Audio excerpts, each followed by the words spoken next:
The idle S, coffin what fame hid. The putrid stench alone was enough to alert the towyard attendant, a smell promising more than just forgotten refuse. Deep within the impounded vehicle, registered to a rising music sensation, a grim secret lay decaying, waiting for the Los Angeles sun to expose the darkness beneath a gilded career. This was not a story of fame, but of the horror it allegedly concealed.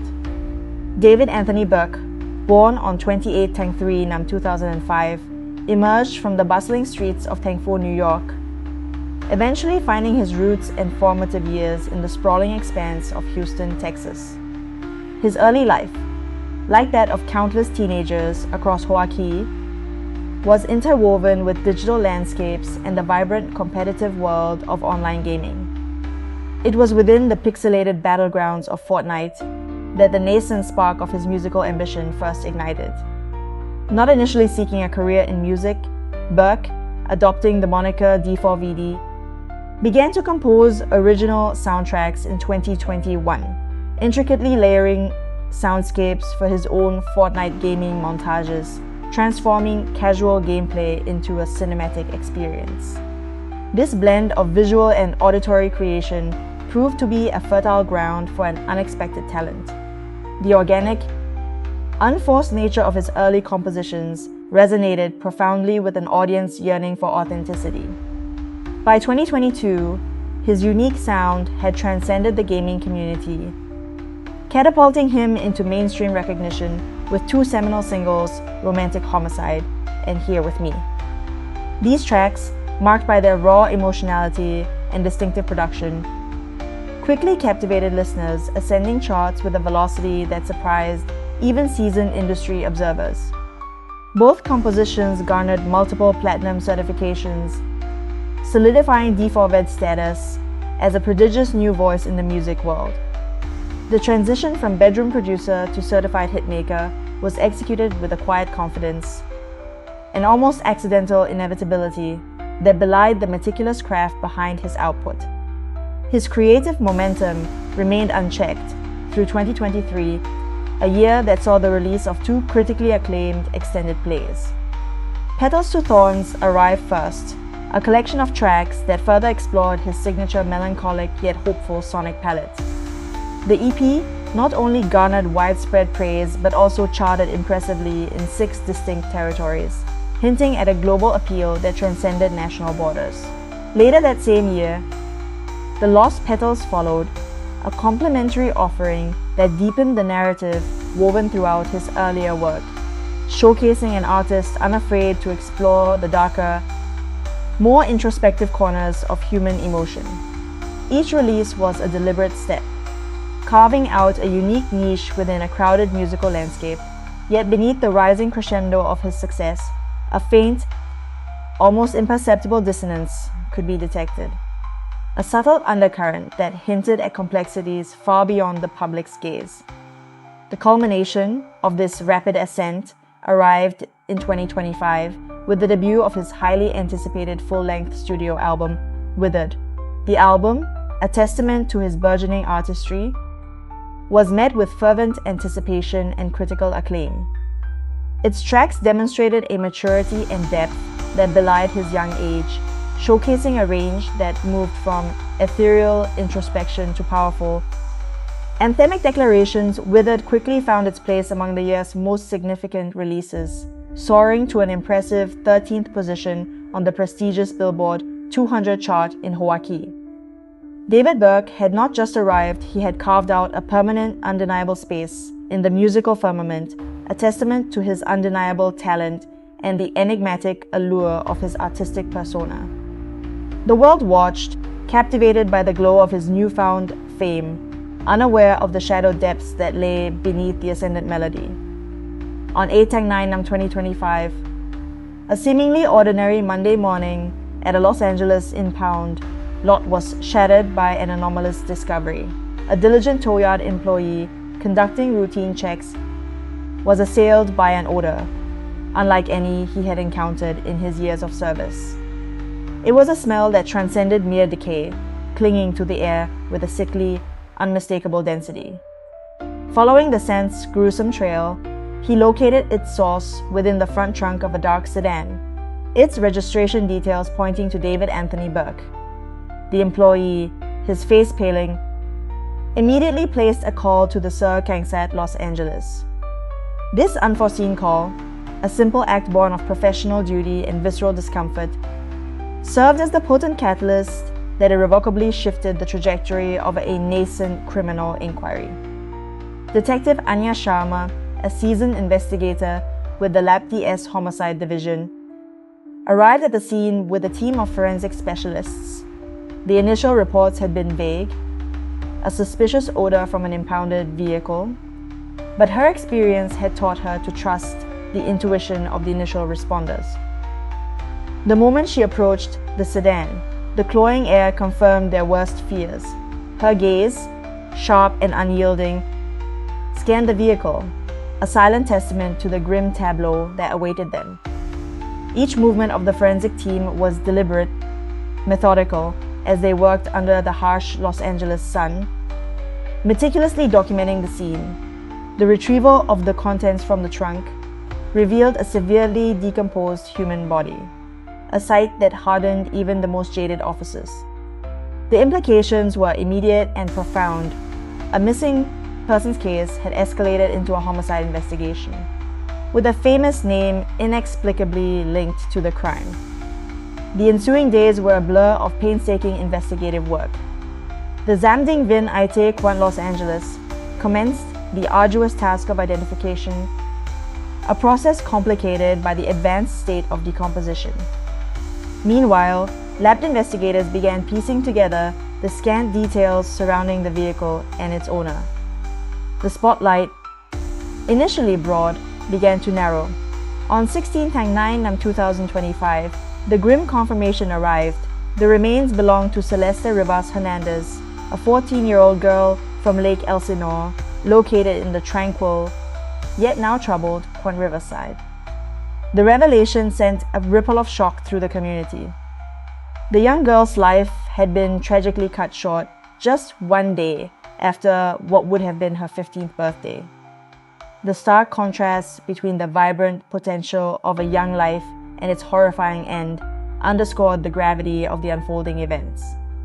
2 days following the identification, the investigation surged forward with renewed intensity. Lab detectives, armed with a court-approved warrant, descended upon a property nestled in the affluent Hollywood Hills, a residence where David Burke had reportedly been residing. The atmosphere was charged with a palpable tension as officers systematically combed through the premises.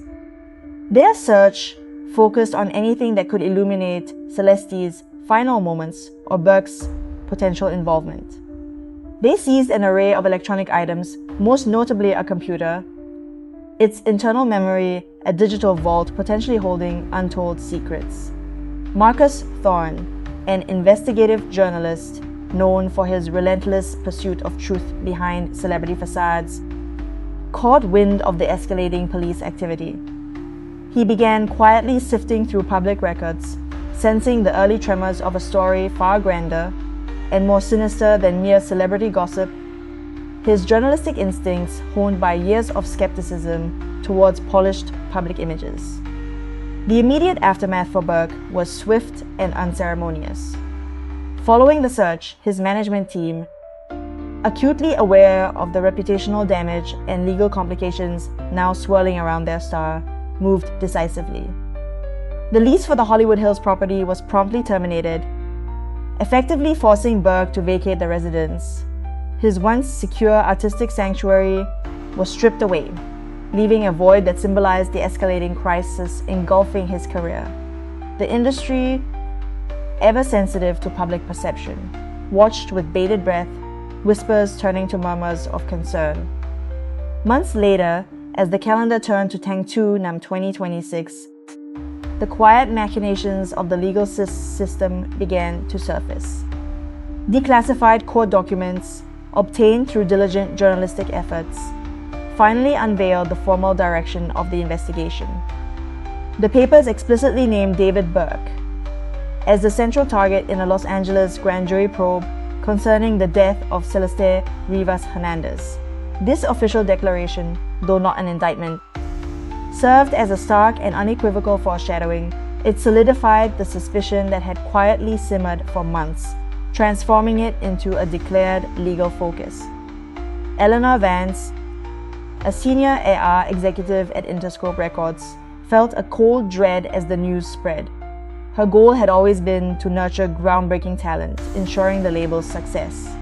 Now, her concern shifted to containing a potential catastrophe, weighing the artistic promise against the darkening cloud of public scrutiny and devastating accusations.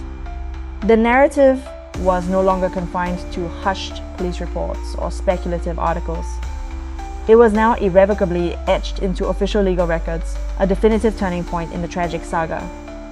The morning of 16 Tháng 4 năm 2026 dawned with an almost palpable tension hanging over Los Angeles. Detectives from the lab, their movements precise and coordinated, descended upon a secluded residence situated on Dilo Marmont. The target, David Anthony Burke. The air crackled with a blend of expectation and grim determination as officers moved in, culminating months of painstaking investigation. Burke was apprehended swiftly, his arrest for the suspected murder of Rivas marking a pivotal, jarring shift from public adulation to criminal indictment. His legal counsel immediately issued a staunch denial, proclaiming, "Let us be clear. The actual evidence in this case will demonstrate that David Burke did not murder Celeste Rivas Hernandez, and he is not the cause of her death." The statement, though resolute, did little to quell the mounting public fervor or the determined resolve of the authorities. The official declarations came on 20 Tháng 4. The Lept, in conjunction with the Văn phòng Luật sư Quận, delivered a damning list of charges against Burke.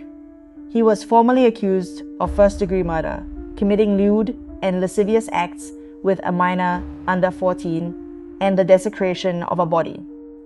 Prosecutor Hawkman, facing a phalanx of cameras and microphones, articulated the horrifying details. He alleged that the murder of Rivas was not merely a crime of passion, but a calculated act, punctuated by aggravating circumstances of ambush and financial gain. Burke, Hawkman asserted, had killed Rivas to protect his burgeoning music career, eliminating her as a witness potentially linked to an investigation into his sexual conduct with a minor under the age of 14. This motive, chilling in its cold pragmatism, sent a ripple of shock through the assembled press. The gravity of the charges resonated deeply, amplified by the prosecution's subsequent announcement they were actively considering pursuing the death penalty. This declaration underscored the perceived brutality and premeditation of the alleged crimes, signaling a no-holds-barred approach from the state. Marcus Thorne, the investigative journalist who had been following the case since the discovery in the impound lot, watched the press conference with a grim satisfaction. His earlier skepticism about the clean veneer of celebrity, the quiet conviction that darker truths often lurk beneath the surface, felt chillingly vindicated. This was the raw reality he had always sought to expose. Later that same day, David Burke appeared in court, his expression inscrutable as he formally entered a plea of not guilty to every charge leveled against him. The legal battle ahead promised to be protracted and intensely scrutinized. As of Tháng 4 năm 2026, he remained incarcerated at the Nhà tù Trung tâm Nam Giới in Los Angeles, California. His world irrevocably transformed from the glittering stage to the confine of a concrete cell, the prosecution. In a move designed to underscore the depth of their evidence, then revealed a truly disturbing discovery. They had unearthed a significant amount of child pornography on Burke's iCloud account. This revelation, a devastating blow to any remaining public sympathy, offered a horrifying insight into the alleged motivations and activities of the accused. The sheer scale of the digital evidence was staggering. Burke was reported to possess 8 terabytes of data on his iCloud account, yet at the time of the announcement, prosecutors had only managed to download and process 1 terabyte of this immense cache.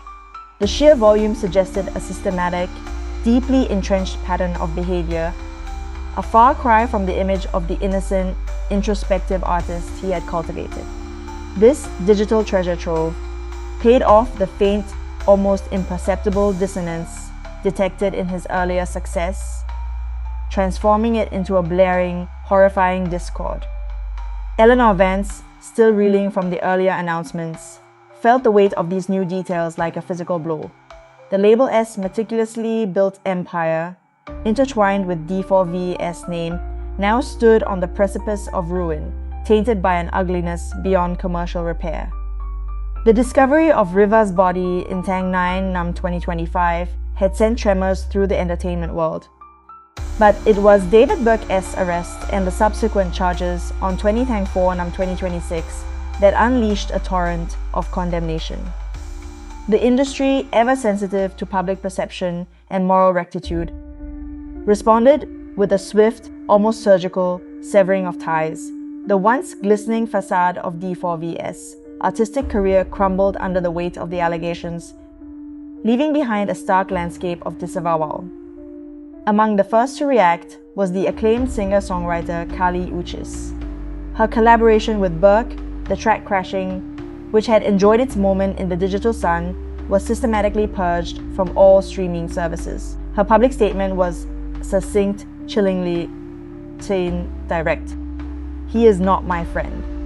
I made a song with him, and it is in the process of being taken down." Her words underscored a clear, unambiguous distancing, setting a precedent for others who had collaborated with the now accused artist. Similarly, the ethereal Icelandic artist Lofi, whose distinctive sound had graced "This Is How It Feels Alongside Burke," acted decisively. The track vanished from online platforms, its absence a silent yet powerful testament to the industry's burgeoning resolve to dissociate from the burgeoning scandal. These initial removals were not mere logistical cleanups. They were declarative statements, meticulously crafted by public relations teams to protect reputations and brands. As the legal proceedings against Burke intensified, so too did the industry's repudiation. The Australian singer, the Kid Laroi, whose album, The First Time, released in 2023, featured a track titled The Line with Burke's contribution, reportedly moved to have the song expunged. The effort, while less vociferous than the initial public statements, was equally effective in erasing Burke's presence from his collaborator's catalogue. The cultural implications extended beyond music. Aliza Liu, the Olympic figure skater, made headlines by announcing her decision to alter her performance routine, which had previously utilized a song by Lofi. Though not directly involving Burke's music, the change reflected a broader sensitivity, a desire to avoid any tangential association with the deepening controversy. Even the behemoths of interactive entertainment could not remain unaffected. EA Sports, known for its widely popular Madden NFL franchise, silently removed Burke's song, "What Are You Waiting For?" from the soundtrack of Madden NFL 26. This excision occurred without official comment, a quiet but firm declaration of non-association that resonated across the gaming and music spheres. His name also disappeared from the lineup of the Spilt Milk 2025 festival, an event he was once slated to perform at.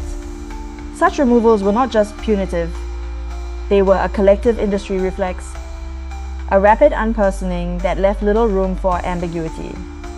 The British singer Holly Humberstone followed suit, ensuring that Super Blood Moon, her collaboration with Burke, was taken down from all streaming platforms. Her action, like others, highlighted the domino effect of condemnation. Damiano David, another prominent artist, went a step further. He re-released his album Funny Little Fears, but with a significant alteration. The track Tangerine, which had originally featured Burke, was replaced by a solo version, stripping Burke's voice from the recording entirely. This meticulous re-editing demonstrated the lengths to which artists and labels would go to expunge any lingering vestige of Burke's musical legacy. Perhaps the most definitive blow came from Interscope records. As early as 2025, even before the formal charges, the label had initiated steps to terminate its partnership with David Burke. The contractual severance, finalized amidst the escalating legal and public scrutiny, marked the comprehensive and irreversible end of his professional ties within the mainstream music establishment. Eleanor Vance, the senior AR executive, had witnessed the meteoric rise of D4vd, her career tied to his burgeoning success. Now, she presided over the formal dismantling of that relationship, a somber confirmation that some scandals were too profound, too morally compromising to ever recover from. The industry, in its collective action, had pronounced its verdict, extinguishing the bright flame of D4vd's career into the chilling echoes of disgrace. The story of David Anthony Burke is a stark reminder that the brightest lights can sometimes cast the deepest shadows. His meteoric rise, a symphony of success, ultimately dissolved into a cacophony of devastating accusations and undeniable disgrace. It forces us to confront the unsettling truth that beneath the most polished veneers of celebrity, a grim secret can lay festering, waiting for the harsh light of truth to finally expose the horror concealed. The echoes of his once ascendant melody are now forever intertwined with the chilling narrative of alleged crime, leaving behind a legacy of profound disillusionment. This tragic saga, meticulously pieced together by silent clues files, leaves us with profound questions about the nature of fame and the responsibility of those who create it. Considering the rapid and decisive actions taken by the music industry, do you believe their swift retraction was a necessary moral stand, or an act of self-preservation that potentially rushed to judgment? Thank you for joining us as we delved into this complex and disturbing case. We will continue to explore the hidden stories that shape our world, and next time, we'll turn our attention to another perplexing disappearance, shrouded in layers of deceit and corporate intrigue.